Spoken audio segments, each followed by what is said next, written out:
दोस्तों नमस्कार। मैं ज्योतिषाचार्य एडी शास्त्री और आपके अपने YouTube चैनल नक्षत्र एस्ट्रो वर्ल्ड में मैं आप सभी का सादर अभिवादन करता हूं। दोस्तों सितंबर 2026 आने वाला महीना तुला राशि वालों के लिए कैसा रहेगा, नवग्रहों का फलाफल किस प्रकार देखने को मिलेगा, गोचर में नवग्रहों की स्थिति किस प्रकार होगी, नवग्रह किस प्रकार सुफल देने में सक्षम होंगे, आज हम इस वीडियो के माध्यम से जानने वाले हैं।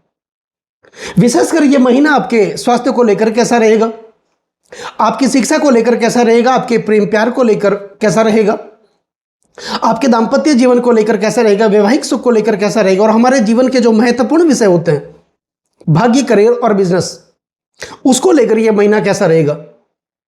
दोस्तों वैसे तो ये ज्योतिष का कार्यक्रम, ये जो राशिफल है आपकी जन्म की राशि चंद्र राशि पर आधारित है, यानी गोचर पर आधारित है। लेकिन अगर आपको अपना लग्न पता है, आपके पास अपनी जन्म कुंडली बनी हुई है, तो इस राशिफल को आप अपनी लग्न राशि के अनुसार भी देख सकते हैं। और अगर आप अपनी जन्म कुंडली का विश्लेषण मुझसे करवाना चाहते हैं, जन्म कुंडली दिखाना चाहते हैं, तो सिर्फ वीडियो और चैनल के डिस्क्रिप्शन में मेरे कॉन्टैक्ट नंबर है, आप मेरा संपर्क कर सकते हैं। तो जैसे ही इस महीने की शुरुआत होगी सितंबर 2026 की, तुला राशि वालों के लिए आपके लिए ग्रह गोचर की स्थिति ठीक इस प्रकार रहेगी। आपकी राशि के स्वामी शुक्र 2 सितंबर तक रहेंगे आपके द्वादश भाव में, अपनी नीच राशि कन्या राशि में, सिर्फ 2 दिन के लिए। 2 दिन के बाद 2 सितंबर के बाद शुक्र अपना राशि परिवर्तन करके आपके लग्न भाव में, पहले भाव में, अपनी स्वराशि तुला राशि में विराजमान होंगे, जो कि यहां पर मालवीय नामक पंचमहापुरुष राजयोग का निर्माण आपके लिए करने वाले हैं। वही राहु आपके पंचम भाव में शनिदेव की मूल त्रिकोण राशि कुंभ राशि में विराजमान रहेंगे, जो राहु की मन पसंदीदा राशि मानी जाती है। शनिदेव पंचमेश बनकर के आपके छठे भाव में देवगुरु बृहस्पति की नीच राशि में विराजमान रहेंगे, मीन राशि में।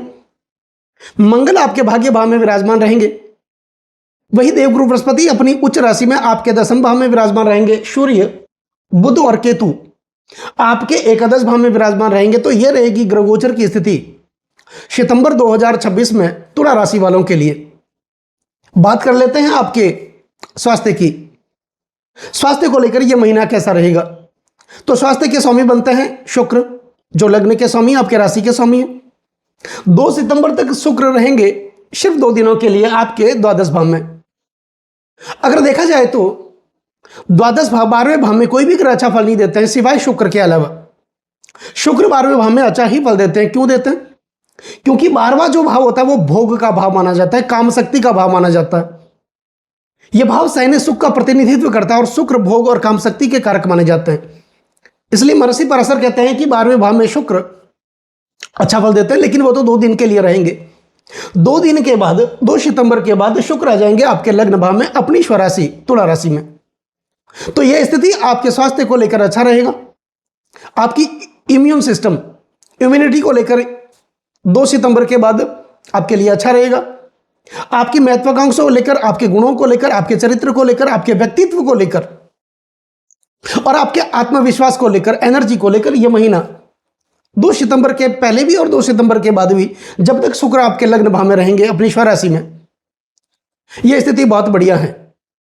तो जो छोटी मोटी बीमारियां आपको परेशान कर रही थी, कोल्ड कफ की बीमारी, बीपी, डायबिटीज और छोटी मोटी बीमारियों से आप परेशान भी थे, आपके खर्च भी हो रहे थे पैसे, उससे आपको शुक्र मुक्त करने वाले हैं। तो अच्छी स्थिति रहेगी पूरे महीने सितंबर 2026 में तुला राशि वालों के लिए। स्वास्थ्य को लेकर यह स्थिति अच्छी है। बात कर लेते हैं आपके शिक्षा की। दोस्तों शिक्षा का जो भाव बनता है वो बनता है पंचम भाव, और यहां पर पंचमेश बनता है शनिदेव, और शनिदेव कहां बैठे? आपके छठे भाव में। कहते हैं कि छठे, 8वें और 12वें भाव में कोई भी ग्रह अच्छा फल नहीं देते हैं, लेकिन छठे भाव में शनिदेव को अच्छा माना है महर्षि पराशर ने। विनिहत रिपुरोग चष्ट याते पिबती ची वनिता श्री पुटोष्टम, यानी शत्रु पीड़ा से मुक्त कर देते हैं। छठे भाव में शनिदेव व्यक्ति को आत्मविश्वास देते हैं और प्रतिस्पर्धा में, कंपटीशन में हमेशा आगे रखते हैं। तो शिक्षा को लेकर अगर देखा जाए तो शनिदेव की स्थिति बहुत मजबूत है, अच्छी है। वो छठे भाव में अच्छा ही फल देते हैं। और योग तुला राशि वालों के लिए, तुला लग्न वालों के लिए शनिदेव योग कारक बनते हैं। वो केंद्र त्रिकोण के स्वामी बनकर के महत्वपूर्ण ग्रह माने जाते हैं। और ऐसी स्थिति में वो पंचम भाव के स्वामी और चतुर्थ भाव के स्वामी बनकर के आपके छठे भाव में विराजमान है। तो शिक्षा को लेकर यह महीना आपके लिए अच्छा रहेगा। शनिदेव सप्तम भाव से द्वादश भाव को देख रहे हैं, सीधी दृष्टि से, सप्तम दृष्टि से, छठे भाव से द्वादश भाव को सीधी दृष्टि से, सप्तम दृष्टि से देख रहे हैं। तो द्वादश भाव विदेश का भाव माना जाता है। जो लोग हायर शिक्षा के लिए, उच्च एजुकेशन के लिए बाहर जाना चाहते हैं या पहले से तैयारी कर रखी है, तो यह महीना आपके लिए बेहतर साबित होने वाला है। यदि आप अपने जन्म स्थान से दूसरे स्थान पर जाकर के पढ़ाई करना चाहते हैं, कोचिंग करना चाहते हैं या करवाना भी चाहते हैं, यह महीना आपके लिए बेहतर साबित हो सकता है, क्योंकि शनिदेव की स्थिति आपके लिए अच्छी है। शनिदेव इस समय वक्र भी चल रहे हैं। तो जब भी कोई ग्रह वक्र होता है वो एक भाव पीछे का फल देते हैं, यानी छठे भाव में, तो ये पंचम भाव का फल देंगे, जहां पर शनिदेव की स्वयं की राशि मूल त्रिकोण राशि कुंभ राशि है। तो निश्चित तौर पर पढ़ाई के लिए यह महीना अच्छा रहेगा। हाँ, राहु वहां पर विराजमान है। हालांकि राहु की ये पसंदीदा राशि मानी जाती है, लेकिन राहु कंफ्यूजन देते हैं, थोड़ा सा बुद्धि को भ्रमित भी कर देते हैं कि मैं वो करूं, ये करूं, मुझे ये करना चाहिए, मुझे वो करना चाहिए, ये नहीं करना चाहिए था, वो नहीं करना चाहिए था। ऐसा कंफ्यूजन राहु दे सकते हैं। लेकिन कुल मिला के ओवरऑल अगर देखा जाए तो शनिदेव की स्थिति अच्छी है। अब बात कर लेते हैं आपके प्रणय संबंधों की, प्रेम प्यार को लेकर। तो वहां पर राहु बैठे हैं और पंचम में स्वयं शनिदेव है। शनिदेव की स्थिति तो अच्छी है। धैर्य और अनुशासन के साथ अगर आप रहेंगे, प्रेमी प्रेमिका की मैं बात कर रहा हूं, तो कोई बड़ी समस्या नहीं है। एक दूसरे को समझ करके आप आगे बढ़ेंगे तो कोई बड़ी समस्या नहीं है। लेकिन राहु अगर विराजमान है तो शक की प्रवृत्ति देते हैं, ये फिर शंकाशील स्वभाव बनाते हैं, वॉच रखते हैं एक दूसरे पे, तो वहां पर स्थिति खराब हो जाती है। लेकिन शनिदेव अच्छी स्थिति में है और शनिदेव धैर्य और गंभीरता के कारक माने जाते हैं, अनुशासन के कारक माने जाते हैं, वो धीमी गति से फल देते हैं। तो बस एक दूसरे की समझ ही यहां पर काम आएगी। जितना एक दूसरे को समझेंगे आगे बढ़ेंगे। कोई खराब स्थिति नहीं है, शनिदेव की स्थिति बहुत अच्छी है। राहु वहां पर है तो इस बात को विशेष ध्यान रखने की जरूरत है कि शंकाशील अगर आपके अंदर स्वभाव है दोनों में से किसी एक का, तो फिर आपको छोड़ना पड़ेगा। जो लोग पहले से प्रेम संबंधों में बंधे हुए हैं तो वो प्रेम शादी में बदलने की प्रबल संभावना है, क्योंकि शनिदेव की स्थिति मजबूत है। परिवार वाले मान भी जाएंगे, पहले नहीं मान रहे थे, तो ये स्थिति अच्छी है। या फिर आप जहां भी नौकरी करते हैं, जहां भी काम करते हैं, बिजनेस करते हैं, वहां पर आपका किसी के साथ प्रेम भी हो सकता है। तो यह स्थिति रहेगी सितंबर 2026 में तुला राशि वालों के लिए। अब बात करते हैं आपके वैवाहिक जीवन की, दाम्पत्य जीवन की, पति पत्नी की। जो सप्तम भाव बनता है यहां पर पति पत्नी का, वैवाहिक जीवन का, दाम्पत्य जीवन का, और यहां पर सप्तमेश बनते हैं मंगल, और मंगल आपके भाग्य भाव में विराजमान है। हालांकि वो अपनी शत्रु राशि में है, लेकिन भाग्य भाव में मंगल विराजमान है। तो मंगल की स्थिति भाग्य की दृष्टि से अगर देखा जाए तो ठीक है। सप्तम भाव दशम से दशम होने के कारण आपके कार्य क्षेत्र का भाव माना जाता है। तो निश्चित तौर पर मंगल आपके कार्य क्षेत्र में प्रगति करते हुए दिखाई देंगे। यहां पर भाग्य का साथ मिलेगा, पिता के साथ आपके संबंध मजबूत होंगे, जिसके कारण आर्थिक सहायता आपको मिलने वाली है। यहां पर धार्मिक गतिविधि आपकी बढ़ेगी, आपके अंदर धार्मिकता बढ़ेगी, यात्राएं भी होगी बड़ी बड़ी, लेकिन धार्मिक यात्राएं होंगी।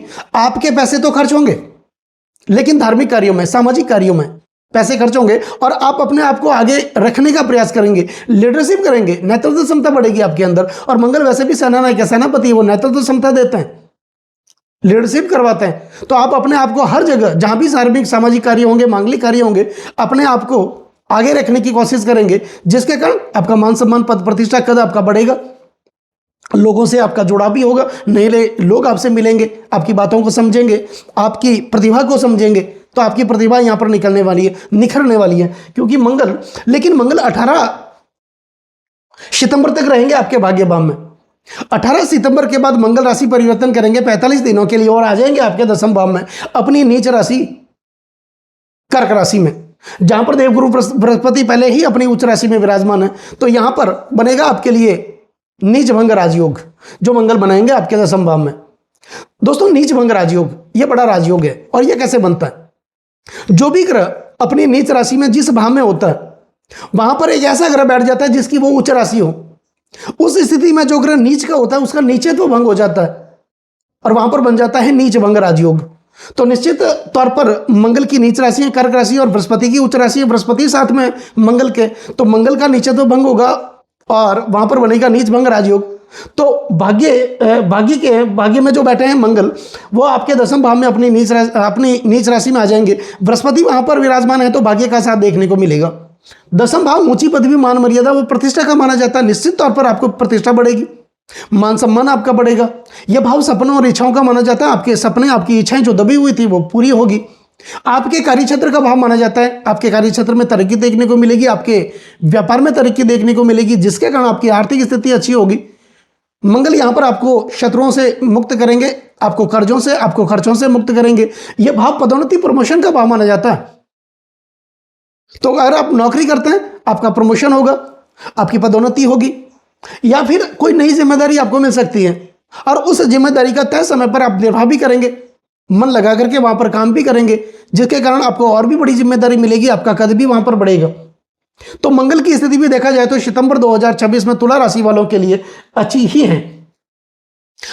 अब बात करते हैं आपके कार्य क्षेत्र की, दसम भाव की। तो दसम भाव में जैसा कि नीच भंग राजयोग बन रहा है, बृहस्पति खुद बैठे हैं, मंगल अपनी नीच राशि में होंगे और 10 में चंद्रमा बनते हैं। चंद्रमा तो सवा 2 दिन में ही अपनी राशि को बदलते हैं, तो चंद्रमा मन के कारक माने जाते हैं और वहां पर 2 प्रबल मित्र ग्रह बैठे हैं। तो मन की दृष्टि से देखा तो एक मानसिक एकाग्रचित्तता आपके अंदर बढ़ेगी और आप अपने कार्य क्षेत्र को लेकर गंभीर भी होंगे, उसको नयापन देने की कोशिश भी करेंगे। तो निश्चित तौर पर आप आगे बढ़ने वाले हैं। बात करते हैं आपके व्यापार की, आपके बिजनेस की। यहां पर सूर्य बनते हैं व्यापार के एकादश भाव के स्वामी। तो सूर्य अपनी स्वराशि में बैठे हैं, बुध के साथ बुधादित्य राजयोग यहां भी बन रहा है आपके लिए। तो व्यापार की दृष्टि से अगर देखा जाए तो यह स्थिति रहेगी 17 सितंबर तक आपके लिए बहुत ही अच्छी, जब तक सूर्य अपनी स्वराशि में रहेंगे। तो सूर्य आत्मशक्ति के कारक माने जाते हैं, सूर्य हमारे प्राणों के स्रोत हैं, वो जीवन देते हैं।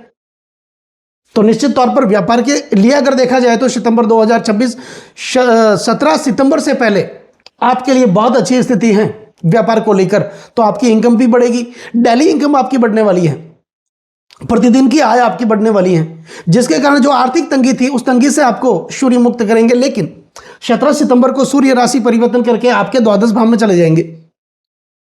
तो यहां पर कुछ खर्चों को कंट्रोल करना है, क्योंकि वहां पर अननेसेसरी खर्चे आपने कर दिए, बिना सोचे समझे आपने खर्चे कर लिए, तो फिर आप कर्जों में बंध भी सकते हैं, कर्जा और भी बढ़ सकता है। तो इस बात को ध्यान में रखना है आपको। 17 सितंबर के बाद सूर्य जब आपके द्वादश भाव में चले जाएंगे तो द्वादश भाव अन्यत्व परत्व का भाव माना जाता है, यानी पति पत्नी के बीच अन्य या पराया आ जाता है। तो लगने से संबंध विस्थापित होते हैं, तो दाम्पत्य जीवन चलता नहीं है, और सूर्य वहां आकर के ये करते भी हैं। तो इस बात को विशेष ध्यान में रखना है। बस संयम के साथ, एकाग्रचित्तता के साथ अपने कार्य में आप संलग्न रहिए, आगे बढ़िए। कोई बड़ी तो समस्या नहीं है, लेकिन जब तक सूर्य आपके द्वादश भाव में रहेंगे खर्चों को कंट्रोल करना है, और जहां जरूरी नहीं हो वहां पर आपको कोई भी किसी भी प्रकार की यात्राएं नहीं करनी है।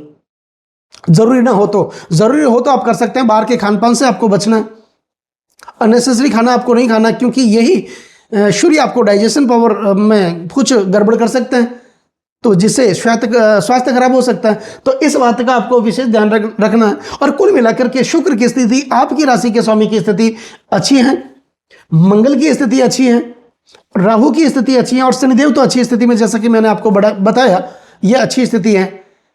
तो यह महीना आपके लिए वैसे देखा जाए तो अच्छा ही रहने वाला है। अब बात करते हैं महत्वपूर्ण उपायों की। तो उपाय में आपको क्या करना है, शुक्र से संबंधित जो आपकी राशि के स्वामी है, लग्न के स्वामी है, उनका उपाय करें। तो गाय को आप चारा जरूर खिलाएं, जरूरतमंद को आप सफेद चीजें जो खाने पीने वाली हैं उसका दान करें, यानी दूध का दान कर सकते हैं। कन्याओं को आप दूध पिला सकते हैं, या फिर आप चावल का दान कर सकते हैं किसी जरूरतमंद को। लक्ष्मी माँ की आप उपासना करें, जहां भी आपके आसपास माँ लक्ष्मी का मंदिर हो आप जाके दर्शन करें, सफेद पुष्प वहां पर अर्पित करें। बस ये उपाय आपको करना है। और शुक्र के 20 मंत्रों का उच्चारण करें, शुक्र के पौराणिक मंत्रों का, शुक्र के गायत्री मंत्रों का उच्चारण करें, बस ये आपको करना है। तो दोस्तों, जैसा कि मैंने आपको बताया, मैंने आपको समझाया, तो ये आपको उचित ही लगा होगा, अच्छा लगा होगा। बस आपके कमेंट की जरूरत होगी, आपको एक कमेंट जरूर करना है, और लाइक भी आपको जरूर करना है, क्योंकि आपका एक लाइक और एक कमेंट मेरे अंदर बहुत ज्यादा आत्मविश्वास भर देता है। और कमेंट में जय मां लक्ष्मी, ओम गणेश शुक्राय नमः, ये आप जरूर लिखें, और चैनल को सब्सक्राइब जरूर करें। नमस्कार।